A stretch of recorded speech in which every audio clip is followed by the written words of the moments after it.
కథాస్రవంతి నిరంతర కథాప్రసార వాహిని కథల భాండాగారం కథాస్రవంతిని ఆదరిస్తున్న అభిమాన శ్రోతలకు నమస్కారం. ఈనాటి కథకు స్వాగతం. అమెరికా బేతాళుడి కథలు రెండవ కథ పోలీసోపాఖ్యానం. రచన శ్రీ సత్యం మందపాటి. వినిపిస్తున్నది పప్పు భోగారావు. శ్రీ సత్యం మందపాటి తూర్పుగోదావరి జిల్లా ఆత్రేయపురంలో జన్మించారు. గుంటూరులో పెరిగారు. మాస్టర్ ఆఫ్ ఇంజనీరింగ్ చేసి త్రివేంద్రంలో 10 ఏళ్లు విక్రమ్ సారాభాయ్ స్పేస్ సెంటర్లో ఉద్యోగం చేశారు. ప్రస్తుతం 42 సంవత్సరాల నుంచి టెక్సస్, అమెరికాలో ఎంతో సంతృప్తికరమైన జీవితాన్ని గడుపుతున్నారు. ఒక సెమీకండక్టర్ కంపెనీ నుంచి వైస్ ప్రెసిడెంట్ ఆఫ్ ఆపరేషన్స్గా పనిచేసి విశ్రాంతి తీసుకుంటున్నారు. తెలుగు భాష తీయదనాన్ని మరింతగా ఆస్వాదిస్తున్నారు. వృత్తి ఇంజనీరింగ్ అయితే వీరి ప్రవృత్తి సాహిత్యం.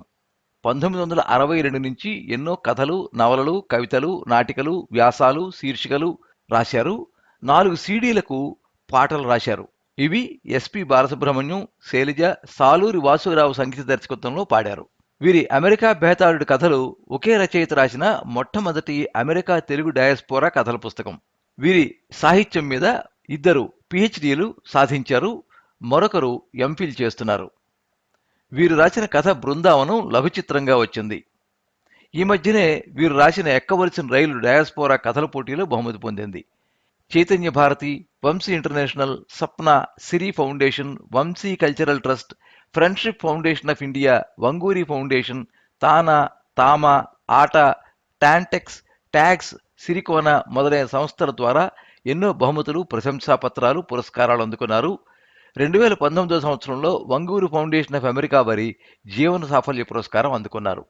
వీరి రచనలు అమెరికా బేతాళుడి కథలు, తెలుగువాడు పైకొస్తున్నాడు తొక్కేయండి, చెట్టు కింద చినుకులు, గవర్నమెంటాలిటీ కథలు, మేడ్ ఇన్ అమెరికా, ఎన్ఆర్ఐ కథలు, మరో 6 అమెరికా కథలు, చీకట్లో చందమామ నవల, ఎన్ఆర్ఐ కబుర్లు 1, ఎన్ఆర్ఐ కబుర్లు మరోటి, అమెరికా వంటింటి పద్యాలు హాస్యరచన, సత్యం శివన్ సుందరం అమెరికా కథలు, నిజమే కళ అయితే సంచలన నవల, సత్యమేవ జయితే సుజనరంజని శీర్షిక. వీరు అనేక ఈ బుక్స్ కూడా ప్రచురించారు. అమెరికా బేతాళుడి కథల గురించి తన రచన పత్రికలో సీరియల్గా ప్రప్రథమంగా ప్రచురించిన సాయి గారి మాటల్లో అమెరికాలోని ఆంధ్రుడి జీవితం గురించి ఇదివరలో అక్కడక్కడ కొందరు రాయకపోలేదు. అయితే సత్యం మందపాటి ఆ జీవితాన్ని, అందులోని కష్టనిష్ఠూరాలను, సుఖసౌఖ్యాలను, రాగద్వేషాలను తెలియచెప్పడానికి ఎన్నుకున్న తరహా విభిన్నమైంది. అందుకు సూత్రధారిగా బేతాళుణ్ణి నిద్రలేపడంలోనే అతని గడుస్తనం ప్రస్ఫుటమవుతోంది. తీరికలేని జీవితంలో తీరిక చేసుకుని వరుసగా 12 అమెరికా బేతాళుడి కథలు రాసి పంపడం, వాటిలో బిగి జిగి తగ్గనందుకు ఆనందము వేసింది. అన్నింటిని మించి ఆ కథలు చెప్పడానికి హాస్యాన్ని, వ్యంగ్యాన్ని ఆశ్రయించిన వైనం అబ్బురుపాటను కలిగించింది. సీరియస్ విషయాల్ని ఇలా చెప్పి ఒప్పించడం కత్తిమీద స్వాము లాంటిదన్నది కథకులందరికీ తెలిసిన విషయమే. ఈ కథలన్నీ వింటే అమెరికా ఆంధ్రుల జీవితం పారదర్శకమవుతుంది. అమెరికా వెళ్లాలనుకునే వాళ్లకు కలిగే కొన్ని వందల సందేహాలకు సమాధానాలు లభిస్తాయి. అనుమానాలు నివృత్తవుతాయి. మార్గదర్శక సూత్రాలు లభిస్తాయి. ఎలాంటివంటే, హలవీన్ అంటే ఏమిటి, అమెరికాలో జపాన్ వస్తువులు గిరాకీ ఎందుకు, అమెరికాలో ట్రాఫిక్ రూల్స్ ఎలా ఉంటాయి, కాప్ల వేధింపులు ఎలా ఉంటాయి, అదే పోలీసుల వేధింపులు ఎలా ఉంటాయి, కోర్టులు ఎలా పనిచేస్తాయి, అమెరికాలో ఆంధ్ర భోజనం అద్భుతంగా ఉంటుంది, అయితే గుంటూరు గోంగూరను డ్రాయింగ్ రూమ్లోనే పెంచాలి ఎందుకట, మన దేశంలో చీటికి మాటికి ఎర్ర జెండాలు ఎగరేసే వాళ్ళు అమెరికాలో కుక్కిన పేనుల్లా ఉద్యోగాలు చేస్తూ ఉంటారెందుకు, క్రైమ్ అమెరికాలో ఎక్కువ, విజయవాడలో ఎక్కువ, పాషర్లపూడికి వెళ్లే రోడ్లకు అమెరికా హైవేలకు తేడా ఏమిటి, ఇండియాకి పోతాం, సెటిల్ అయిపోతాం, అమెరికాలో ఉండలేం అంటూనే దశాబ్దాల తరబడి అమెరికాలో మన వాళ్ళు ఎందుకు ఉండిపోతున్నారు. ప్లేబాయ్ పుస్తకం బేతాళుడికి ఇష్టమే, విక్రమరావుకి ఇష్టమే. ఇష్టం కానిది ఎవరికట? $1500 పెట్టి అమ్మాయి భారతదేశ దర్శనానికి టికెట్ కొని మిగతా ఏర్పాట్లన్నీ చేసిన మీదట పాస్పోర్ట్ రెన్యువల్ చేయడానికి ఇండియన్ కాన్సులేట్ వారు 3 చెరువులు నీళ్లు తాగిస్తే ఏం చెయ్యాలి? అమెరికాలోని భారత ప్రభుత్వ ఉద్యోగులు అటు మెమోరియల్ డేకి, ఇటు మహావీర్ జయంతికి సెలవులు తీసుకోవడంలోని ఆంతర్యం ఏమిటి? అమెరికా పత్రికలు, టీవీలు, రేడియోలు బెనజీర్కి ఇచ్చినంత ప్రచారం పివి నరసింహరావుకి ఎందుకు ఇవ్వవు? గ్రీన్ కార్డ్ అంటే ఏమిటి, దాన్ని సులభంగా పొందే మార్గాలేమిటి, మల్టిపుల్ ఎంట్రీ అంటే ఏమిటి? అమెరికా తెలుగు అమ్మాయి, ఆంధ్ర తెలుగు అబ్బాయి పెళ్లి చేసుకుంటే ఎదుర్కొనే కష్టాలేమిటి, కలిగే విశేష ఫలితాలేమిటి? అమెరికా తెలుగు అమ్మాయిలు మిగతా నగలతో పాటుగా మంగళసూత్రాన్ని కూడా బ్యాంక్ లాకర్లో పెడతారు. ఎందుకో తెలుసా? అమెరికా తెలుగు అమ్మాయిని పెళ్లి చేసుకోవడమే గ్రీన్ కార్డు సంపాదించే సులభమైన మార్గమా?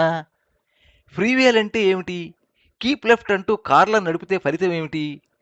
$500 విమాన ప్రయాణాన్ని $300కి అందించడం లాభం ఏమిటి? పరిశ్రమలు పెట్టుకోవడానికి లైసెన్సులు కావాలా? ఉత్పత్తి పోకుండా సమ్మెలు చేయడం ఎలా? ప్రభుత్వం వాళ్ళు శుభ్రం చేయకపోయినా ఇళ్ల ముందర రోడ్లు శుభ్రంగా ఎందుకుంటాయి, ఎలా ఉంటాయి? పరిశ్రమల్లో మెకనైజేషన్ వల్ల ఉద్యోగాలు తరుగుతాయా, పెరుగుతాయా? భారతదేశాన్ని కొల్లగొట్టిన 3 రకాల బందిపోట్లు ఎవరు? వారిలో అతి ప్రమాదకరమైన శత్రువులెవరు? అన్యాయానికి గురైన ఉద్యోగస్తులు కంపెనీల మీద కోర్టుకు వెళితే ఏమవుతుంది? ఇండియన్ అబ్బాయి అమెరికా అమ్మాయిని పెళ్లి చేసుకుంటే ఉత్తర దక్షిణ ధృవాల లాంటి సంస్కృతుల మధ్య వివాహ బంధం నిలిచేనా? అమెరికా సంస్కృతిలో పెరిగిన ఆంధ్ర పిల్లల అలవాట్లు ఎలా ఉంటాయి? కుల ప్రాతిపదికపై నడిచే తెలుగు సంఘాలు గొడుగు సంఘాలను ఎందుకు పిలువబడుతున్నాయి? అమెరికా యూనివర్సిటీల క్వాలిఫికేషన్స్ ఎలా ఉంటాయి? ఇడ్లీలు ఎంత ఇష్టంగా తింటారో హ్యాంబర్గర్లు అంతే ఇష్టంగా తింటారు. బాన్ జోవి కాన్సర్ట్కి వెళ్తారు. బాలసుబ్రహ్మణ్యం కచేరీకి వెళ్ళకపోయినా ఆయన తెలుగు పాటలు టేపుల్లో చాలా ఇష్టంగా వింటూ ఉంటారు. ఎవరు వారు? ఎచ్చటివారు. First generation, second generation, third generation. ఏమిటి జనరేషన్స్ గ్యాప్? ఏబిసిడీలంటే ఎవరు? అఐఈలంటే ఎవరు? అమెరికాలో బాస్ గారిని సారనాలా? దేవదాసుకి కుడి ఎడమైనా పర్వాలేదు కానీ అమెరికాలో హైవే మీద కుడి ఎడమైతే కైలాసమే గతి. ఎందుకట? అమెరికాలో ముక్తసరిగా మాట్లాడడం మంచిదా, ఎక్కువగా మాట్లాడడం మంచిదా? ఏరోడ్రోమ్, హోటల్, టాయిలెట్, పేమెంట్ లాంటి వాటికి అమెరికాలో వాడబడే పదాలేమిటి? ఎదురింటి అబ్బాయిని మన కారులో స్కూల్లో దింపితే అయాచితంగా డబ్బులు వస్తాయి. ఎందుకో తెలుసా? మాట్లాడేటప్పుడు ఎదుటి వాళ్ళ కళ్ళల్లోకి చూస్తూ మాట్లాడకపోతే అపార్థం సీన్లు వస్తాయి. ఎందుకనిట? నేను అనే భావం గొప్పదా, మనం అనే భావం గొప్పదా? ఈ ప్రశ్నలన్నింటికీ అమెరికా బేతాళ కథల్లో సవివరమైన సాధికారమైన జవాబులు లభిస్తాయి. ఇక వినండి కథలని.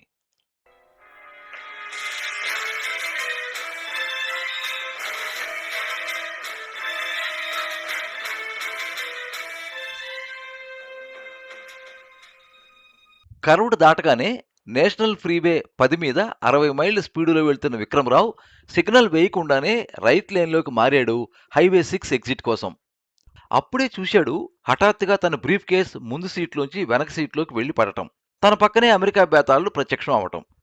ఉలిక్కి పడదాం అనుకుని బేతాళుడి పరిచయం ఇంతకు ముందు అయింది కనుక పడడం మానేసి హౌడీ, టెక్సస్ భాషలో హలో అన్నమాట అన్నాడు. హిహి, నేను బేతాళుణ్ణి. తెలుసు, నీకోసమే చూస్తున్నా, ఇంకా రాలేదేమా అని. ఇందాక ఒక ఆయన నీలాగే బ్రౌన్గా ఉంటే నువ్వే అనుకుని ఇంకో కారులో దూరాను. అది ఇంకో తెలుగాయనే, ఆయన పేరు రమేష్. ఇంకో కథకి ఇప్పుడే ఉపోద్ఘాతం మొదలు పెడుతున్నాడు బేతాళుడు. హ్యూస్టన్ నగరంలో 60 పైగా ఉన్నారు రమేష్లు. వాళ్లలో ఎవరో ఒకళ్ళు, ఎవరైతేనే కథ కోసం అనుకుని విక్రమరావు మాట్లాడకుండా ఊరుకున్నాడు. ఆయన పక్కనే ఉన్న ఫ్రెండ్కి పోలీసులతో తన అనుభవం చెబుతున్నాడు. వినడానికి బాగుంటే వెనక సీట్లో కూర్చుని అంతా విన్నాను. ఆ కథ ఇప్పుడు నీకు చెబుతున్నాను, విని ఆనందించు. ఆనందించి ఊరుకుంటే ఊరుకోను. నేను అడిగిన ప్రశ్నకి జవాబు చెప్పి బతికి బయటపడు. ఓకే? సరే కానీ ప్రారంభించు అన్నాడు విక్రమరావు కారుని హైవే 6 మీదకి తిప్పి రైట్ లైన్లో నెమ్మదిగా పోనిస్తూ. నెల రోజుల క్రిందట రమేష్ ఆఫీస్ నుంచి దారిలో వాళ్ళ ఆవిడని పికప్ చేసుకుని ఇంటికి వస్తున్నాడు. సిగ్నల్ లైటు ఎర్రగా మండిపోతూ ఉంటే తను ఆలస్యం అవుతున్నదని మండిపోతూ కారు ఆపాడు. అతని కారు ముందర ఒక మోటార్ సైకిల్ ఆగి ఉంది. వెనకాల వరుసగా 3 కార్లు వచ్చి ఆగుతున్నాయి. ఆకాశం కారు మబ్బులతో వాన కురిపించడం ఇప్పుడా, కాసేపు ఆగా అని టీవీ వాతావరణం చదివేవాడిని అడుగుతున్నది. అప్పుడే ఎర్ర లైట్ ఆకుపచ్చగా మారింది. మోటార్ సైకిల్ కదిలింది. వెనకనే రమేష్ కారు నెమ్మదిగా కదిలింది. ఒక 4 గజాలు పోగానే మోటార్ సైకిల్ ఆగిపోయింది. చలనం లేదు. కనీసం ఏదో ఇబ్బందిగా ఉన్నట్లుగా 6000కి ఎమర్జెన్సీ లైట్ కూడా వేయలేదు. రమేష్ కారు, వెనకాల కార్లు అంటే ట్రాఫిక్ అంతా ఆగిపోయింది. రమేష్ వెనకాల ఉన్న కారులో ఆవిడ కదలవయ్యా అని సూచిస్తూ హారన్ మోగించింది. రమేష్ కూడా ఏం చేయాలో తోచగా ముందర మోటార్ సైకిల్ ఆయన్ని కదలమని అదిలిస్తూ ఒకసారి హారన్ మీద చేయి వేశాడు. అంతే, అప్పుడే మొదలైంది మన కథకి ప్లాటు. ఆగాడు బేతాళుడు. కారు హారన్ మీద ప్లాట్ ఏమిటి బేతాళుడు గారు, మీ బొంద? మీకు వేరే టాపిక్స్ ఏమి దొరకలేదా? అదే బాబు, ఇండియాకి అమెరికాకి ఉన్న తేడా. పూర్వజన్మలో ఇండియాలో కారు హారన్ల మోత భరించలేక నా పాటలు నేను పడ్డాను. ఇక్కడి కారు హారన్లు అసలు వినపడవు కనుక అదొక ప్లాట్ అవుతుంది. ఓరి ఈ బేతాళుడి నాలుగు నాలుగు ముక్కలవును. ఇండియాలో వీడు విక్రమాదిత్యుడి కాలంలో ఉన్నప్పుడు కార్లు ఎక్కడివి? వీడి ముఖం. అన్ని అబద్ధాలు వీడును అనుకున్నాడు విక్రమరావు. సరే కాని తొందరగా కొంపకు చేరాలి, ఆకలి ఆవురావురంటున్నది అన్నాడు విక్రమరావు. ఆ ఎక్కడున్నాను?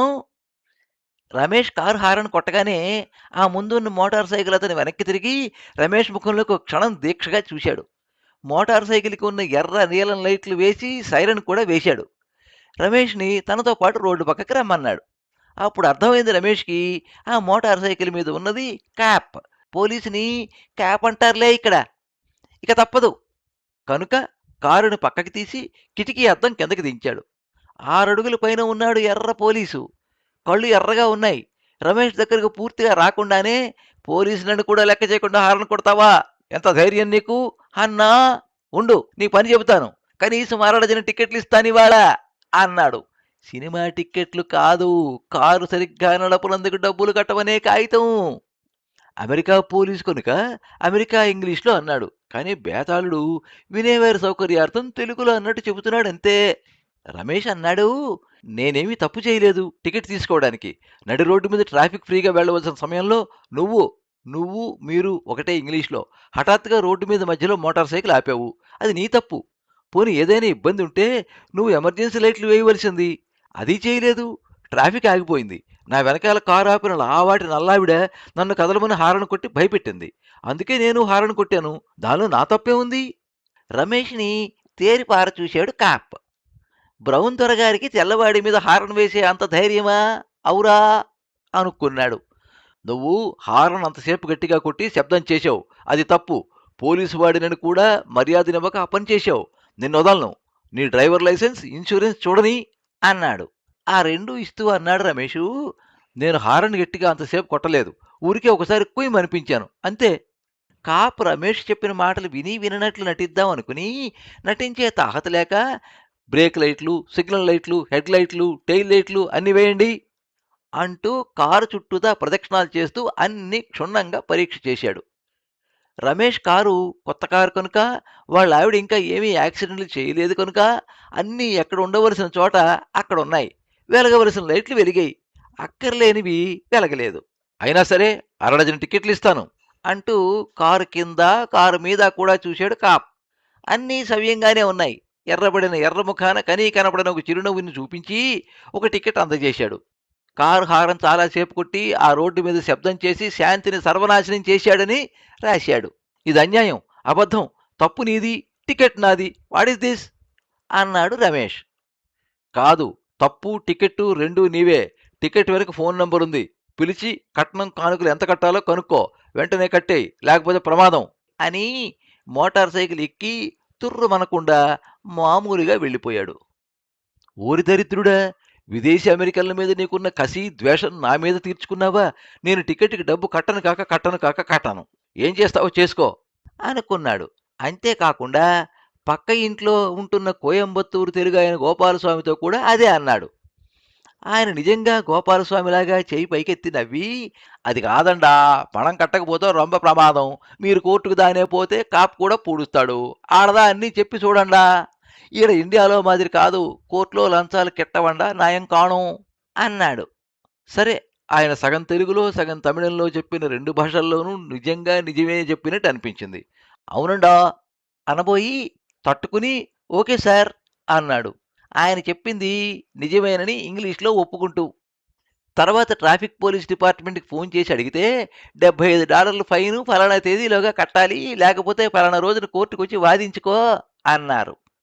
శనివారం పార్టీల్లో అడ్డమైన విషయాల మీద అందరితో వాదించడం అలవాటైన రమేష్ కోర్టులో వాదిద్దామనే నిశ్చయించుకున్నాడు. కొంచెం ఆగాడు బేతాళుడు.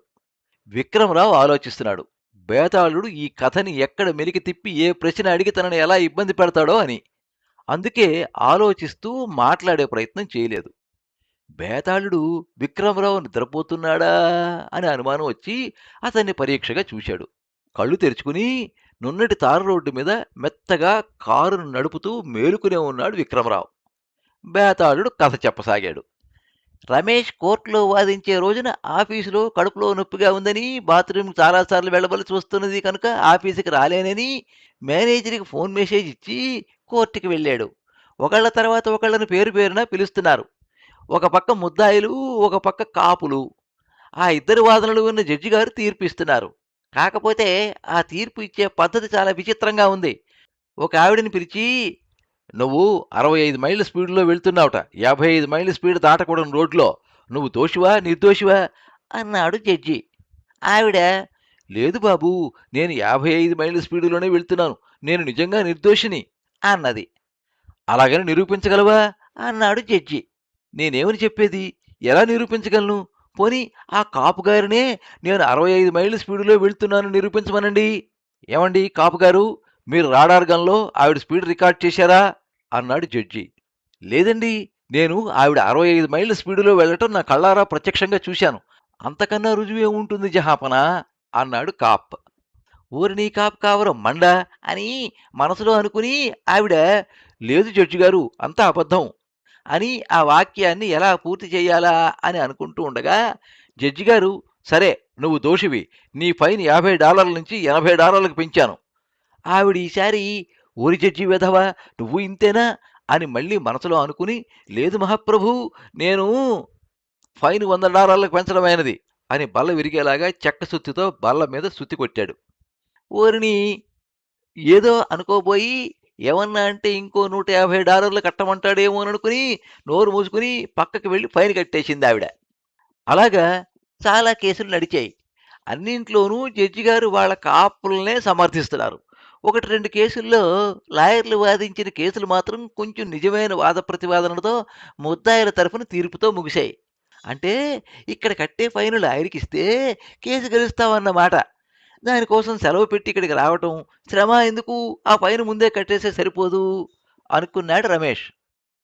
కాసేపు ఆలోచించి ఒక నిర్ణయానికి వచ్చాడు. తనను పిలిచినప్పుడు తను నాట్ గిల్టీ, దోషిని కాను అని చెప్పదలుచుకున్నాడు.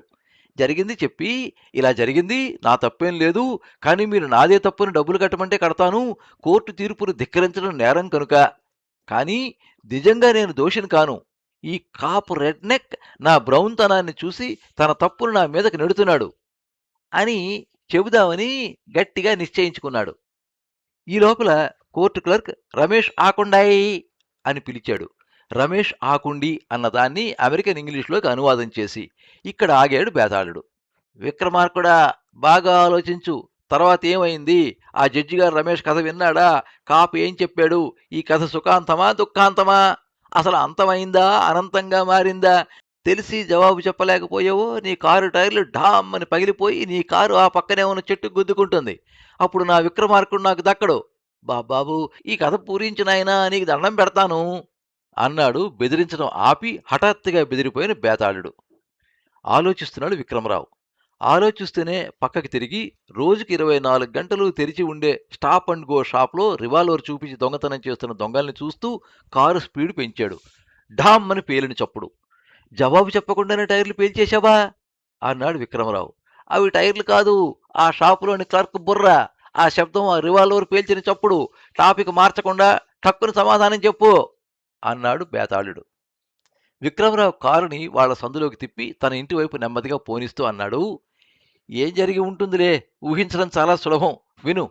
కోర్టు క్లర్క్ రమేష్ని పిలిచాడు. రమేష్ని, నువ్వు దోషివా అని అడిగాడు జడ్జి. రమేష్, కాదు నేను నిర్దోషిని అన్నాడు.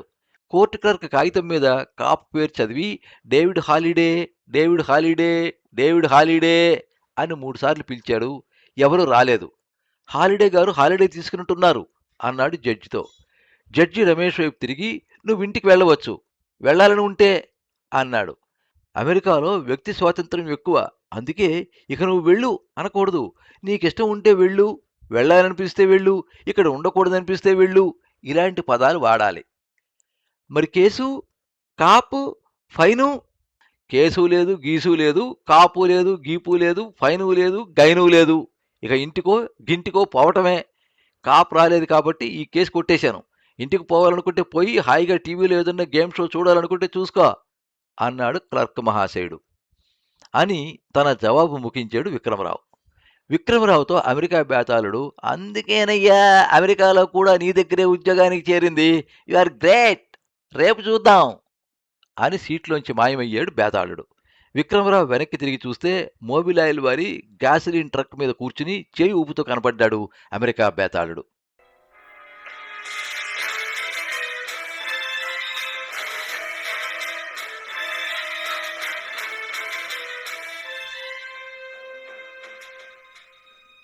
మీరింతవరకు అమెరికా బేతాళుడి కథల నుండి రెండవ కథ పోలీసోపాఖ్యానం విన్నారు. రచన శ్రీ సత్యం మందపాటి, వినిపించినది పప్పు భోగారావు. ఈ కథనం మీకు నచ్చినట్లయితే ఈ వీడియోని లైక్ చేయండి, మీ మిత్రులకు షేర్ చేయండి, మీ అభిప్రాయాన్ని కామెంట్స్లో తెలియజేయండి. మీరు మొదటిసారి ఈ ఛానల్లో కథ వింటున్నట్టయితే ఈ ఛానల్ని సబ్స్క్రైబ్ చేసుకోండి, పక్కనుండే బెల్ ఐకాన్ని తప్పకుండా నొక్కండి. ఈ ఛానల్ ద్వారా వినిపించే కథలు, కబుర్లు, వ్యాసాలు అన్నీ ఎప్పటికప్పుడు మీకు అందజేయబడతాయి.